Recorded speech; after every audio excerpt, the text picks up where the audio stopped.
It's that time of the week where Cameron and Heather help you level up your game.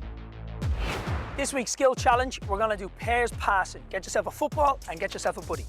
We're going to start off with one touch passing, nice and close to our friend, then we're going to progress it on. Stay close to your buddy, keep your eye on the ball, keep on your toes, and it's one touch. As you get more confident, you can use both feet, but we want to stay on our toes and concentrate on nice soft passes. Okay, so we've made it harder this time. We want you to receive the ball, roll it across your body, and then pass it back.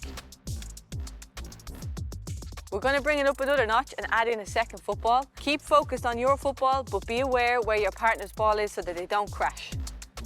As you get more confident, see if you can move the ball faster each time.